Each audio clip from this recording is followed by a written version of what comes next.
dari penyebabnya kan kita bisa pilah ya gitu ya. Apakah ini penyebabnya parah atau tidak. Daerah yang dikatakan berisiko stunting itu seperti apa? Dilihat dari pasangan usia suburnya.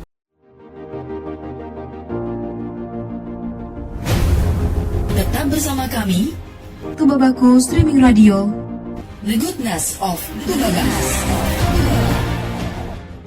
Assalamualaikum warahmatullahi wabarakatuh. Selamat pagi Tubabaku, salam sejahtera Tabi pun. Ya pun. Gimana kabarnya Tubabaku hari ini? Semoga senantiasa sehat dan jangan lupa semangat dalam menjalankan aktivitas.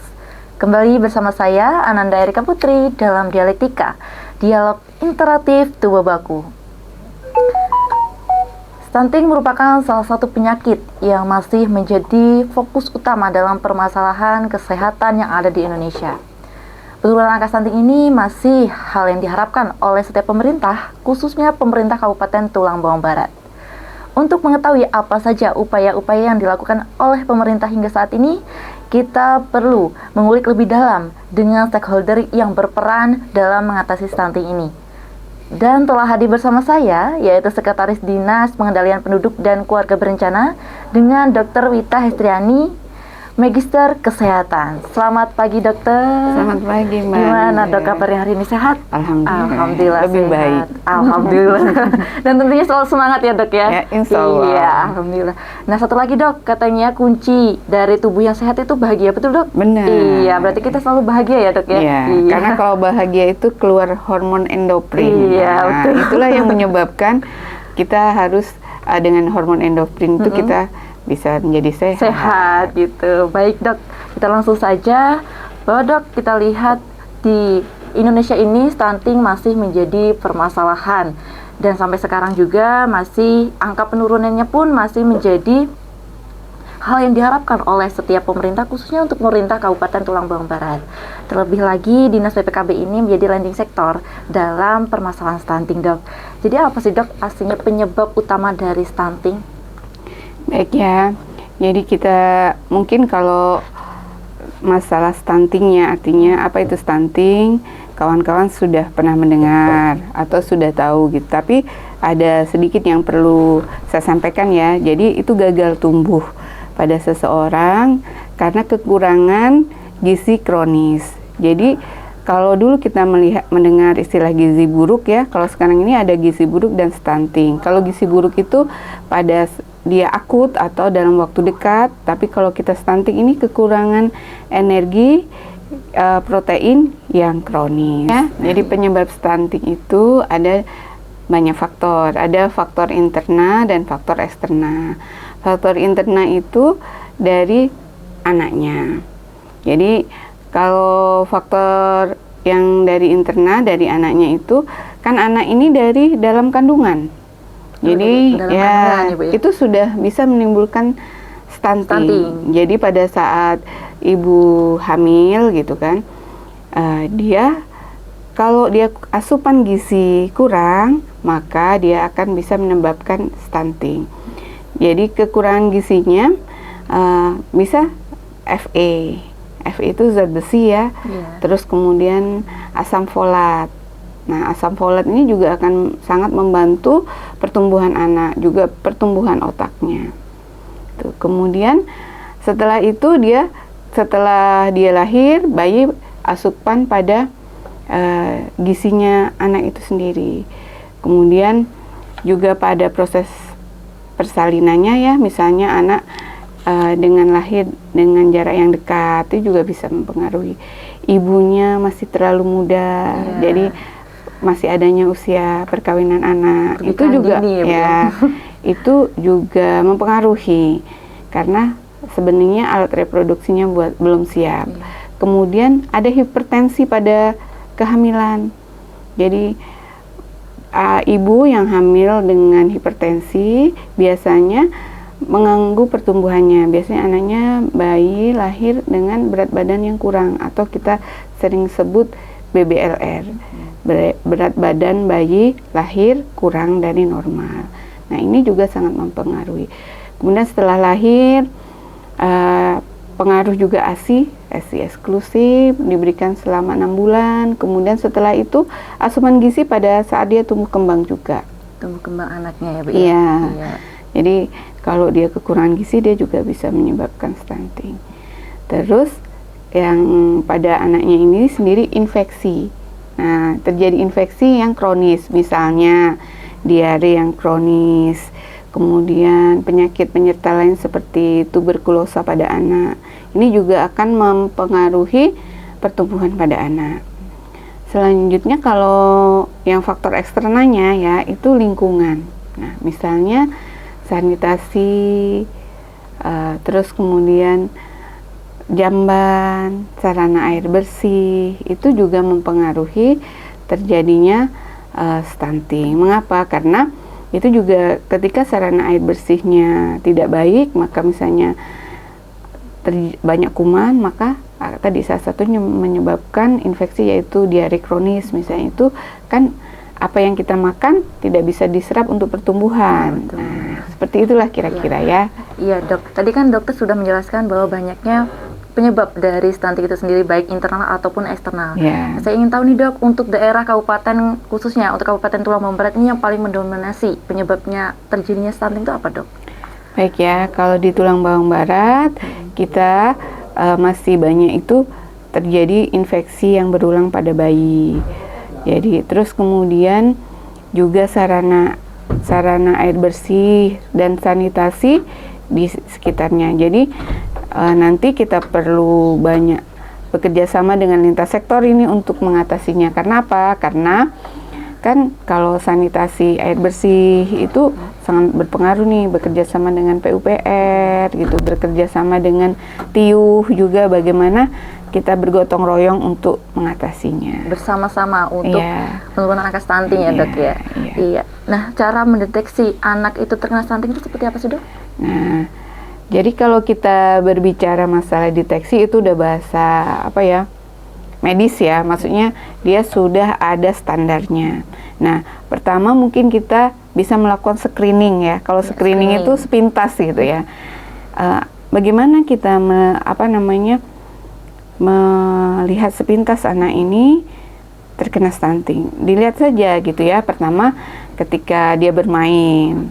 Nah, dia biasanya badannya lebih kecil dibandingkan dengan anak sebayanya. Misalnya anak umur 4 tahun atau 5 tahun gitu. Nah, dia nih paling kecil, masih sebahunya. Nah, itu screening awal ya, namanya screening. Jadi sepintas lalu kita udah, oh ini anak ini kemungkinan stunting. Nah, gitu ya. Tapi selanjutnya kita harus melakukan deteksi. Nah, deteksi. Kalau deteksi ini kita menggunakan namanya standar. Di situ ada antropometer namanya. Jadi itu alat untuk mengukur gizinya. Yaitu kalau itu panjang badan atau tinggi badan. Panjang badan itu biasanya digunakan anak untuk di bawah 1 tahun ya. Yang kemudian selanjutnya tinggi badan, panjang badan atau tinggi badan, kemudian berat badan, lingkar kepala dan lingkar lengan atas. Iya gitu. Jadi, oh ya dok, saya ingin tahu juga nih, stunting itu apakah ada tingkatannya dok, dari yang belum parah ke parah, dan cara penanganannya itu apakah berbeda? Ya tentu, Mbak, kan kalau misalnya tadi dari penyebabnya kan kita bisa pilah ya gitu ya. Apakah ini penyebabnya parah atau tidak? Penyebabnya apa? Kalau dia penyebabnya misalnya penyakit kronik, misalnya TBC, tentu kita harus atasi dulu penyakitnya. Ada penanganan khusus ya. Baru nanti kita berikan gizi yang baik untuk terus kalau misalnya dia penyebabnya karena jamban misalnya, ya kita atasi sanitasi jambannya gitu. Jadi kalau misalnya dia berat ringannya ya berdasarkan itu tadi ukuran tinggi badan, berat badan, terus kemudian lingkar kepala, lingkar lengan atas. Nah, itu nanti kita akan tahu dia ada namanya standar deviasi. Nah, itu standar WHO. Jadi anak yang dikatakan stunting itu kurang dari 2 standar deviasi. Jadi rata-rata di umurnya. Jadi ada alat ukurnya, kemudian kita taruh ya, kalau untuk deteksi awal yang digunakan kader itu KMS ya, kardium itu sudah ada ukurannya dia. Tapi kalau kita sudah tentukan nanti ada kurvanya, kurva dari WHO itu 2 standar deviasi. Ya, gitu begitu ya dok ya. Ya. Nah, apabila dok stunting ini anak yang sudah terkena stunting, itu apakah bisa kembali seperti normal seperti anak biasanya? Dan berapa lama dok kira-kira pemulihannya? Jadi sebenarnya kita bisa katakan reversible atau tidak reversible itu tergantung kapan kita menemukannya. Jadi makanya kalau kita deteksi dini tadi ya, atau penemuan awal ini sangat baik, karena semakin cepat kita temukan akan semakin cepat untuk penanganannya. Nah, di usia kurang dari 5 tahun dengan intervensi yang baik, maka dia masih bisa pulih. Tapi kalau kita temukannya di atas 5 tahun, maka kita kalau misalnya ada penyakit penyerta, kita hanya bisa memberikan intervensi pada penyakit penyertanya. Tetapi untuk stuntingnya itu akan lebih susah. Kita nggak bisa mengatakan tidak bisa sama sekali ya, gitu. Akan susah untuk dilakukan intervensi agar dia tidak kelihatan stunting gitu ya, dok, ya. Jadi batas usia itu juga mempengaruhi gitu kan. Nah dok, apakah dampak yang paling fatal untuk seorang anak yang terkena stunting? Ya, sebenarnya kalau tadi ya, kalau yang paling fatal tentu ya dia akan mempunyai postur tubuh yang berbeda dengan kawan-kawannya. Mungkin selanjutnya secara psikologis dia minder gitu kan, ngapa saya kecil pendek gitu. Lebih ke mental anak tersebut ya dok ya? Ya, kalau dia dengan penyakit penyerta gitu ya, tentu dia juga akan mempengaruhi itu tingkat kecerdasannya dan kemudian tumbuh kembangnya. Tapi kalau misalnya kita tadi masih bisa untuk mengatasinya, maka ya bisa diatasi dengan baik gitu, tentunya. Baik dok. Nah, pendengar berita bahwa sesuai dengan survei kesehatan yang ada di Indonesia, di mana Kabupaten Tulang Bawang Barat ini penurunan angka stuntingnya itu sudah cukup signifikan dok. Nah, kalau boleh tahu dok, sudah di angka berapa sih dok di tahun ini dan dari tahun berapa bahwa Kabupaten Tulang Bawang Barat ini sudah dikatakan turun dalam mengatasi stunting? Ya, baik, dalam penurunan stunting ya Mbak, kita memang sudah melakukan tindakan gitu ya untuk intervensi untuk melakukan penurunan stunting. Pada awal program itu tahun 2022 ya, angka stunting di Tulang Bawang Barat itu 22,1%. Kemudian di tahun 2023 itu 16,4% dan pada tahun 2024 itu 10,5%. Nah, ini penurunan ini berkat kerjasama dari semua lintas sektor ya yang berperan dalam penurunan stunting. Ada intervensinya juga, intervensi spesifik dan sensitif. Nah, ini yang menjadi ini. Tetapi kita juga tidak bisa berbangga ya gitu, misalnya wah sudah turun gitu. Survei di tahun 2025 ini belum keluar ya, belum terlihat. Belum apakah kita tetap turun atau tidak, karena sebenarnya stunting ini seperti fenomena gunung es gitu ya. Pada saat awal dikatakan stunting, kadang keluarganya itu tidak terima ya, enggak, anak saya ini biasa, tumbuh kembangnya bagus gitu. Tapi ketika misalnya sudah dilakukan intervensi bagus gitu, nanti muncul gitu yang berikutnya, misalnya yang tadinya kita tidak terdeteksi stunting tapi dia dikasih intervensi ya, menjadi bagus anaknya. Nah, kayaknya anak saya juga seperti itu. Nah, ini yang harus kita waspadai. Jadi sebenarnya bukan kasus baru, kasus lama tapi dia belum terdeteksi gitu. Nah, apakah tiap tahunnya itu adanya penurunan stunting, Dok? Kalau sampai 2024 iya. Tapi tadi tahun 2025 belum terlihat. Belum ada survei. Jadi kan ini pihak ketiga yang melakukan survei ya. Jadi tidak ada intervensi dari pemerintah daerah. Jadi hasil survei inilah nanti yang akan menentukan apakah naik atau turun atau tetap gitu ya, Dok ya. Iya. Apakah setiap tahunnya itu untuk stunting adanya target tersendiri, Dok, untuk angka penurunannya gitu? Apabila ada, apakah Kabupaten Tulang Bawang Barat ini sudah mencapai target angka penurunan stunting, Dok?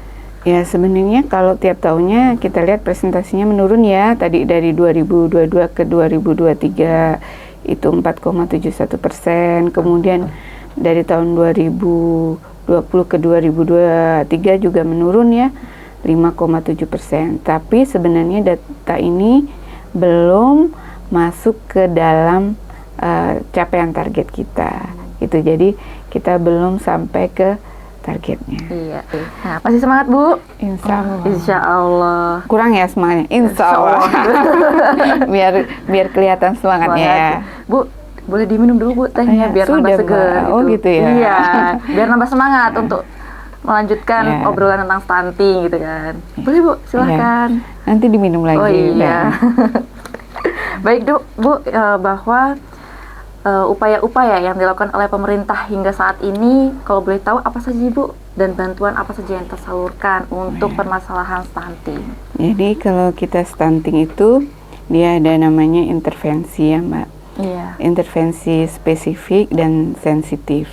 Kalau spesifik itu kita banyak bekerja sama dengan dinas kesehatan karena memang mereka yang melakukan ini gitu ya, dan mereka ada standarnya. Ini misalnya dia cakupan ibu hamil yang kekurangan energi protein yang mendapat bantuan PMT, pemberian makanan tambahan. Nah, ini kita kerjasama dengan dinas kesehatan karena memang ibu hamilnya itu biasa datang di posyandu atau di puskesmas. Nah, nanti di sana kita akan data berapa yang sudah diberikan PMT. Khususnya ibu hamil kek ya. Ibu hamil kek itu ibu hamil yang kekurangan energi protein. Kronis ya. Itu dilihat dari lila namanya, lingkar lengan atas. Nah, jadi biasanya lingkar lengan atasnya itu kurang dari 23 cm. Nanti Mbak Nanda boleh itu dicek ya. Oh, boleh ya. Bu. Kira-kira kalau nanti dia menikah gitu kan, punya anak, ibunya sehat apa enggak gitu. Dari itu, ibunya dulu ya, Bu ya. Ibunya dulu karena tadi kan stunting itu kemungkinan bisa dari hamil kan. Terus ibu hamil yang mendapatkan tablet tambah darah selama 90 hari. Jadi ini kita juga harus mengedukasi masyarakat.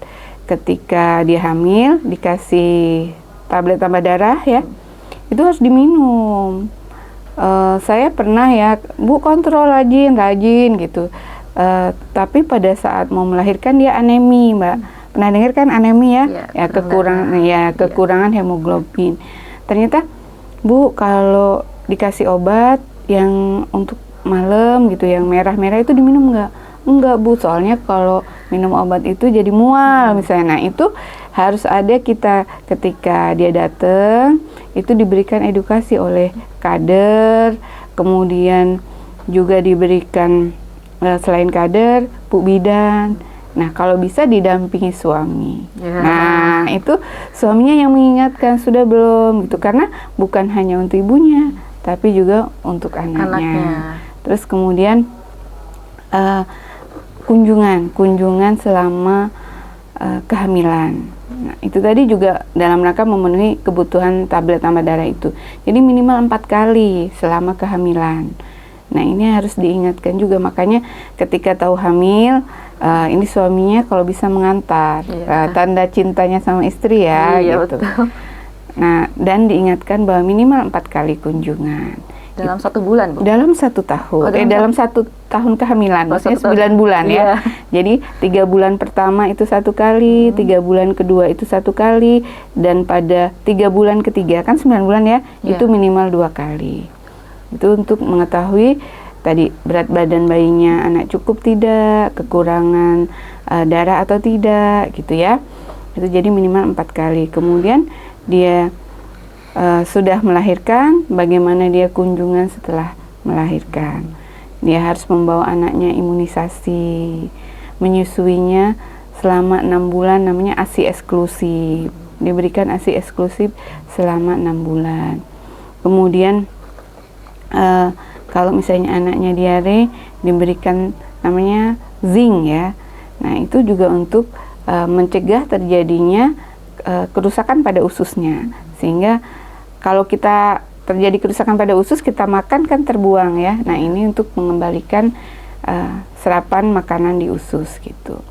Kemudian juga kita diharapkan ibunya selama hamil dan setelah hamil itu mengikuti konseling. Nah, kalau sebelum hamil namanya kelas ibu.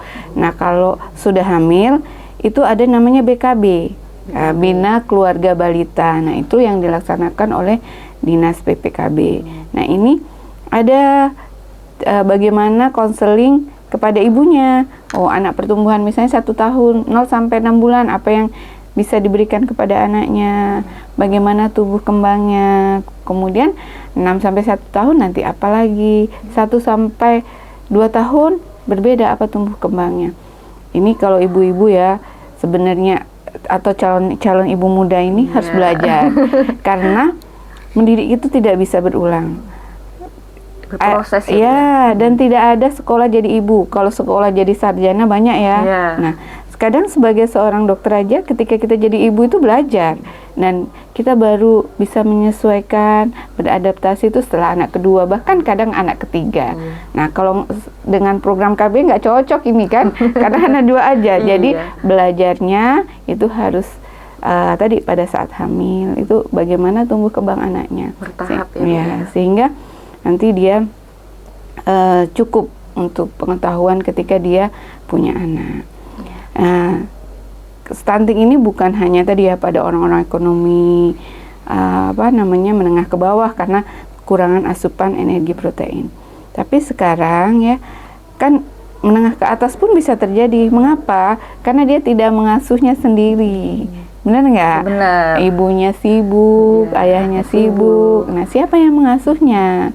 Baby sister, ya. Kurangnya perhatian gitu ya. Jadi sama ibunya sudah disiapkan makanan yang banyak gitu, tapi ternyata ketika memberi makanan sudah lelah, akhirnya biar cepat dimakan lah oleh baby sisternya bukan oleh anaknya gitu ya. Itu harus kita perhatikan. Jadi memang ketika menikah tadi ya, ketika memilih pengasuh anak pun harus juga yang baik. Jadi ikut konseling tadi ya.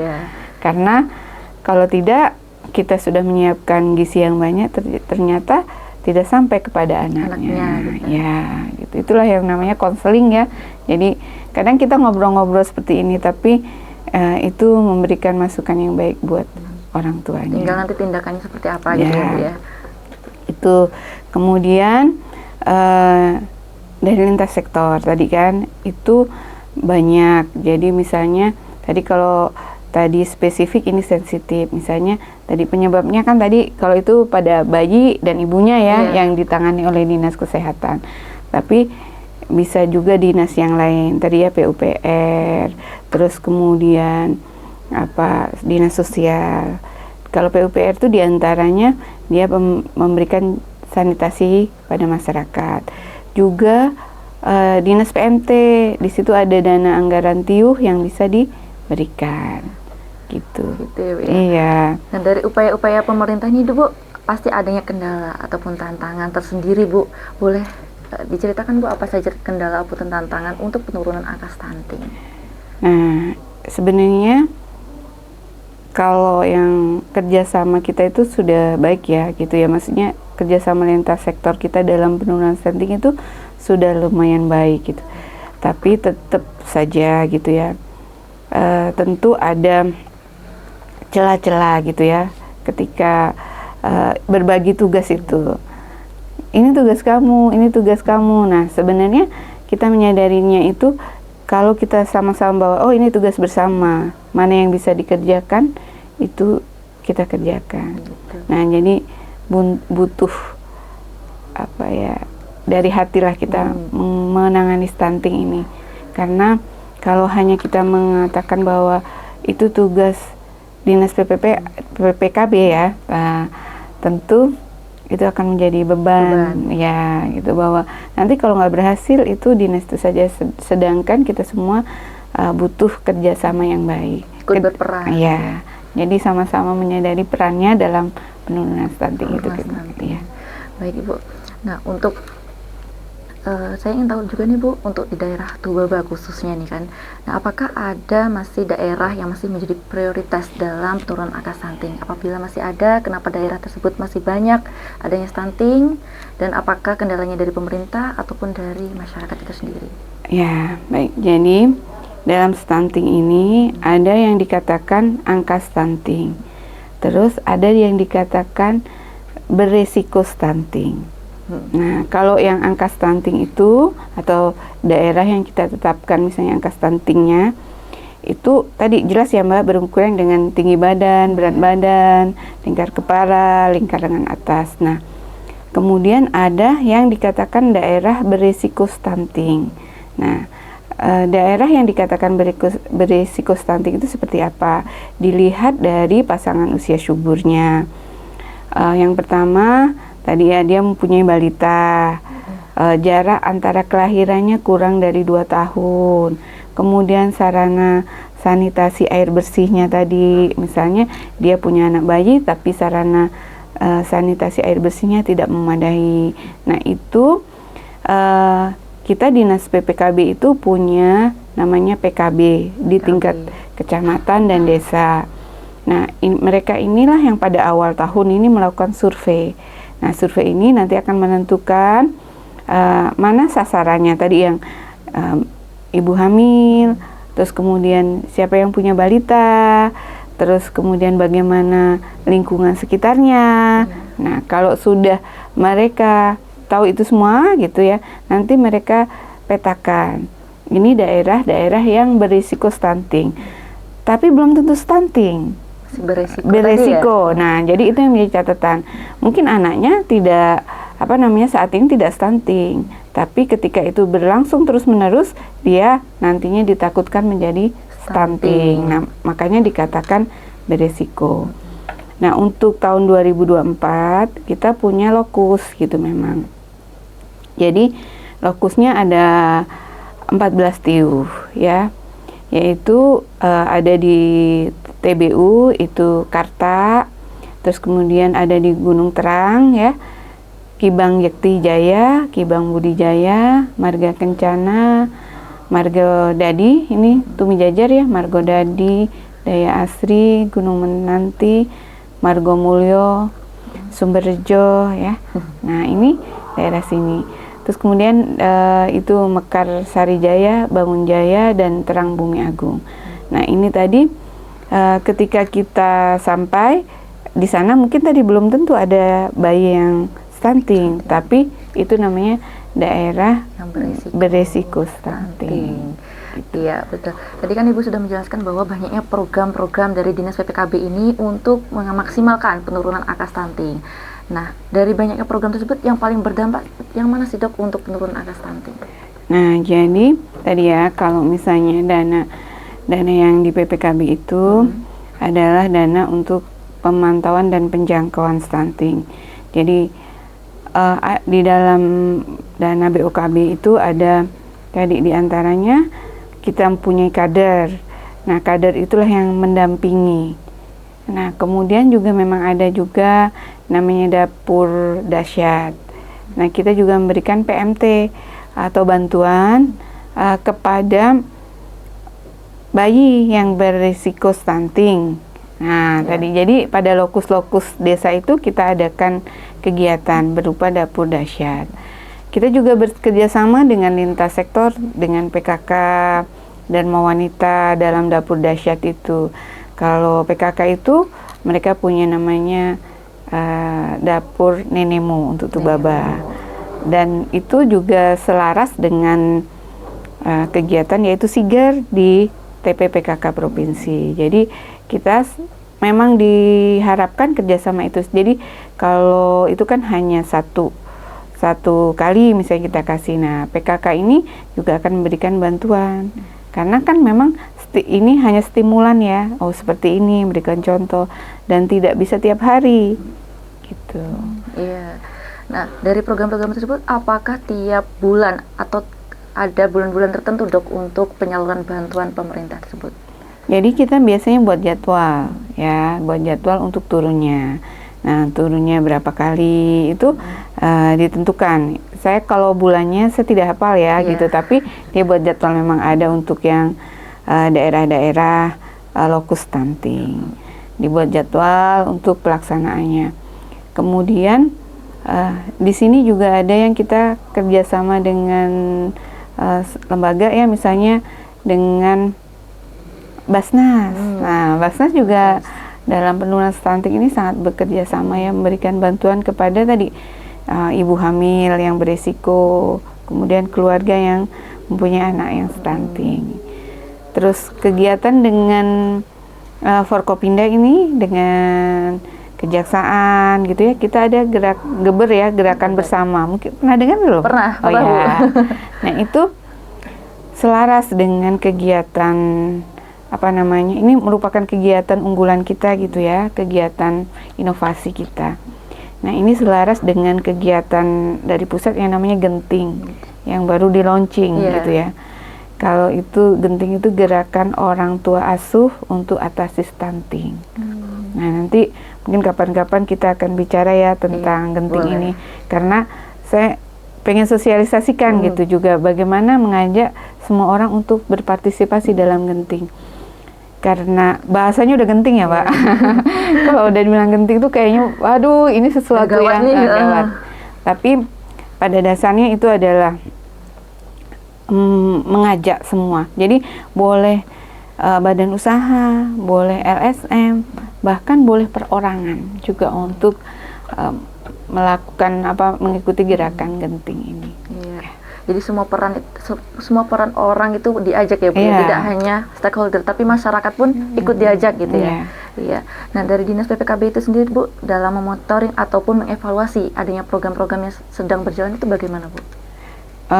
Untuk evaluasinya. Nah, tadi ya, kalau setelah kita tadi ada di bawah itu namanya kita PKB itu ya, setelah mereka melakukan pertama data, kemudian melakukan pendampingan dikontrol tiap bulan. Nanti pada akhir tahun tuh ada evaluasinya. Terus di tingkat kecamatan dan tingkat kabupaten itu ada kita penanganan stunting ya, forum ya untuk membahas apa yang harus kita lakukan, bagaimana. Bahkan untuk bayi-bayi yang stunting sendiri kita juga menggandeng profesional, misalnya dokter anak, kemudian dokter kandungan gitu untuk membahas atau kita apa yang misalnya ada satu kasus ini kalau belum berhasil apa yang menjadi masalah. Kalau dia berhasil bisa dicontoh juga untuk yang lainnya gitu. Kayak studi kasus gitu. Nah, setelah adanya evaluasi ini, Dok, nantinya mungkin adanya program-program yang perlu dibenahi ataupun ada yang baru diganti yang baru. Nah, apakah adanya program di 2025 ini, Dok, untuk memaksimalkan penurunan angka stunting?